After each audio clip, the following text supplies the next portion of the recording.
Assalamualaikum. Hai guys, welcome back to our channel Dahasan Video.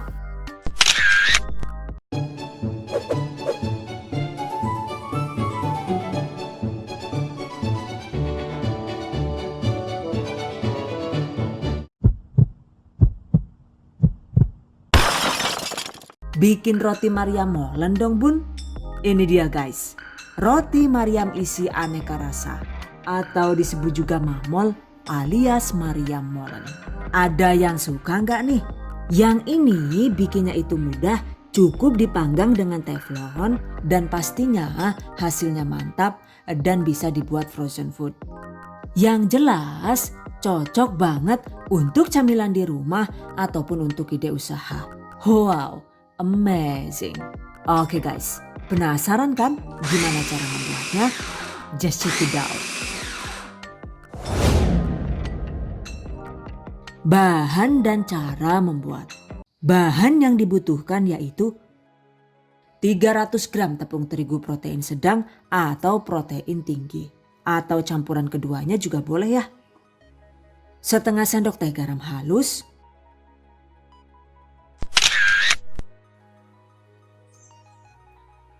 1 sendok teh pasta vanila atau bisa diganti dengan setengah sendok teh vanili bubuk. Optional ya. 1 buah kuning telur. Jika ingin tekstur yang keras dan agak crispy, gunakan 1 butir telur utuh sesuai selera. 50 gram margarin atau margarin butter seperti ini. Aduk rata hingga adonan berbulir.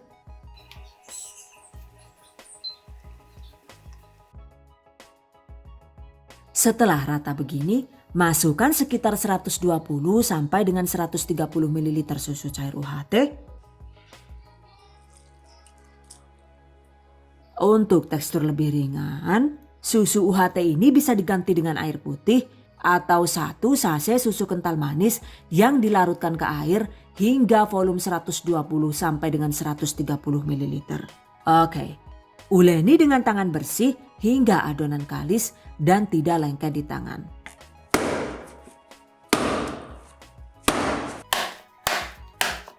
Bulatkan,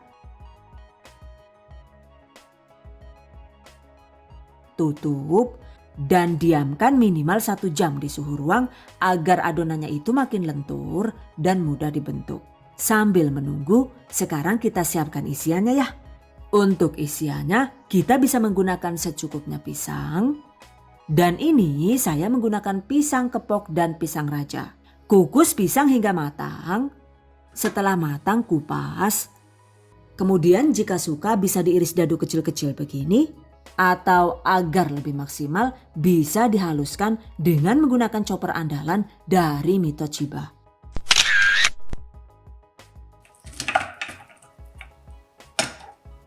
Oke, cacah hingga halus.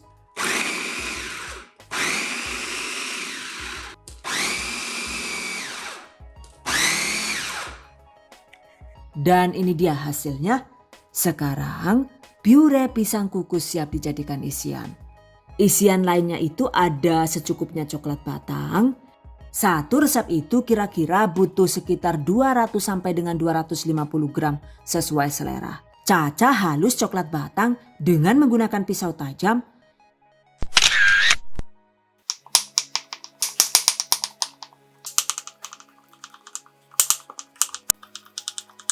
Sisihkan.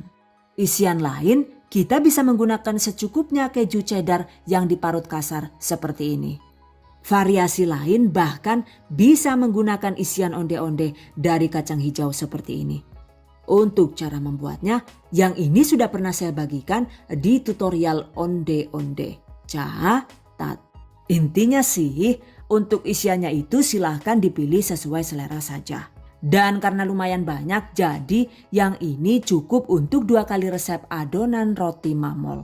Well guys, setelah 1 jam lebih, ini dia hasilnya. Sekarang adonannya sudah terlihat lebih lentur ya. Berikutnya, bagi adonan menjadi 10 bulatan, masing-masing bulatan itu beratnya sekitar 49 sampai dengan 50 gram. Oke, sekarang adonan siap dibentuk. Siapkan secukupnya margarin sekitar 50 gram untuk olesan. Kemudian ada alas silikon atau meja kerja. Jangan lupa siapkan juga pentungan untuk menggilas. Pentungan? Ulah Jan yuk. Rolling pun kok diarani pentungan. Ana apa erikane Jan? Pentungan ini apa? Well guys, selanjutnya ambil satu bulatan, kemudian gulung memanjang seperti ini.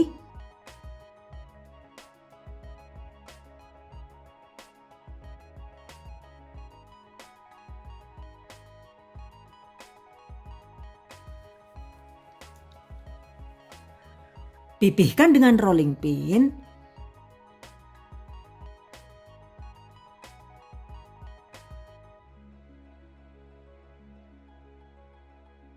Berikutnya gilas tipis-tipis seperti ini.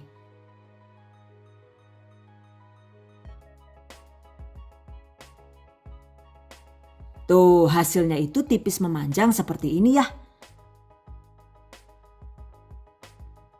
Panjangnya itu sekitar 50 cm.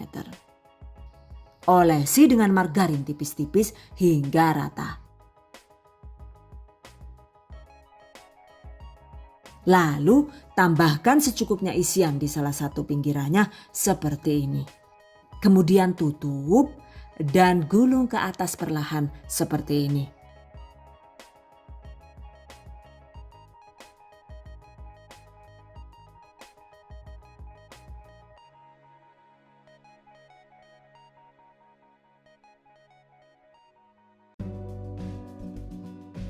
Selanjutnya, gulung kembali adonan secara melingkar seperti pola obat nyamuk.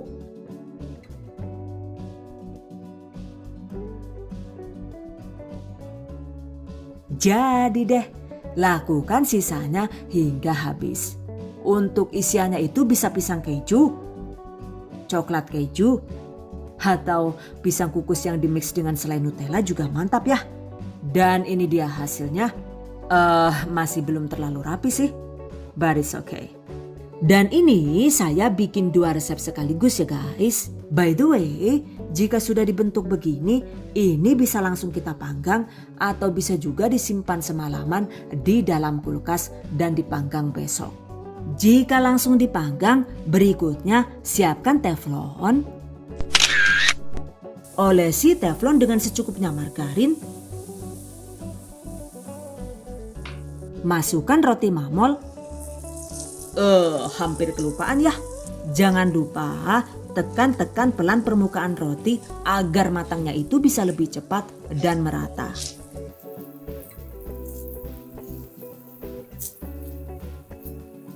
Panggang dengan api sedang agak kecil.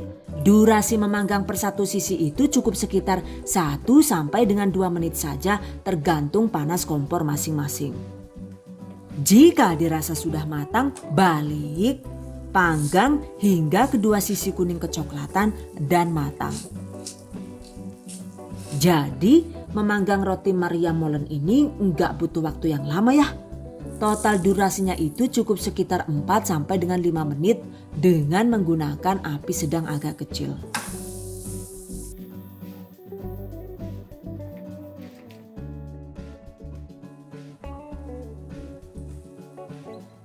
Nah, ini dia hasilnya.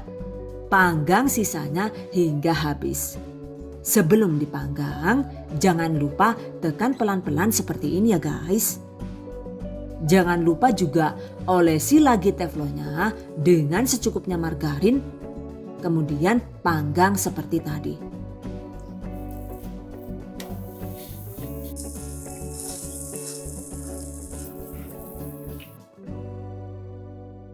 Jadi deh. Astagfirullahaladzim. Waduh Janju, anu roti apik-apik malah terjun payung dewek kepriwe iki lah. Lah. Sedih nyonge Jan. Oke, ini dia hasilnya. Sekarang roti mamol siap dihidangkan. Jika bikin 2 resep begini, hasilnya jadi banyak dan cukup dimakan untuk 1 RT. Tips dan trik. Jika ingin dijadikan versi frozen, sebaiknya roti Maria Molen ini dipanggang sebentar, cukup sampai setengah matang seperti ini. Dipanggangnya itu cukup 1 menit per satu sisi. Jadi total memanggangnya itu cuma sekitar 2 sampai dengan 3 menit saja tergantung api kompor masing-masing. Nah seperti ini ya hasilnya. Contoh roti Maria Molen versi frozen. Setelah dingin, kemas sesuai selera. Dan sekarang roti mamol siap dibekukan. Jika disimpan di freezer, roti Maryam ini bisa awet sekitar 2 sampai dengan 3 bulan. Dan jika dikemas dengan teknik vakum alias kedap udara, umur simpannya itu bahkan bisa lebih awet hingga 6 bulan. Catat. By the way, karena ini menggunakan kuning telur dan full susu UHT, jadi tekstur rotinya itu cenderung lembut seperti ini ya. Jika ingin hasil roti yang crispy dan ringan, kita bisa menggunakan 1 butir telur utuh dan mengganti komposisi susu UHT dengan air putih biasa. Atau bisa juga menggunakan 40 gram atau sekitar 1 sachet susu kental manis yang dilarutkan air hingga volume 120 sampai dengan 130 ml. Untuk roti Maryam versi ekonomis tanpa susu UHT, resep lengkapnya itu sudah pernah dibagikan di video sebelumnya. Link silahkan cek di deskripsi video ini. Catat. Untuk hasil adonan yang lebih lentur, pastikan gunakan jenis tepung terigu protein tinggi ya. Dan ketika adonan sudah kalis, setelah dibulatkan, rendam bulatan adonan di dalam secukupnya minyak goreng seperti ini. Diamkan minimal 30 menit. Dengan teknik ini, maka saat digilas adonannya itu lebih lentur, tidak rawan bocor, dan lebih mulus seperti ini. Tuh, terlihat lebih rapi kan ya? Dan ini dia hasilnya. Roti Maryam Molen yang menggunakan adonan direndam minyak goreng. Sementara jika tanpa direndam minyak, hasilnya itu terlihat kurang mulus seperti ini. Cuma ya silahkan kembali ke selera masing-masing. Catat. Untuk bahan olesan, jika ingin lebih nendang lagi, itu bisa menggunakan mentega. Cuma sebaiknya lebih hati-hati ya. Pastikan apinya itu jangan terlalu panas, karena jika kepanasan sedikit saja, maka hasil roti mamol jadi rawan gosong seperti ini. Tampilannya jadi kurang bagus ya. By the way, untuk teknik mengulek adonan, jika ingin lebih praktis, kita bisa menggunakan chopper seperti ini. Jadi begitu bahan adonan tercampur rata, masukkan susu cair seperti ini, lalu chopper hingga tercampur rata. Selanjutnya, aduk sebentar dengan tangan, jadi deh. Lebih simpel ya pastinya. Oke guys, demikian tadi cara membuat roti Maryam Molen ala The Hasan video. Semoga bermanfaat. Dan bagi para pejuang keluarga yang menggunakan resep ini untuk ide jualan, semoga dilancarkan ya. Diberi kemudahan untuk usaha. Amin. Dilimpahi rezeki barokah dan turah-turah. Amin. Tetap semangat dan selalu berusaha. Insya Allah semoga bisa sukses dunia dan akhirat. Amin. Okay, I hope you guys enjoy this tutorial today. Thank you so much for watching. See you guys next time. Wassalamualaikum warahmatullahi wabarakatuh. Bye bye.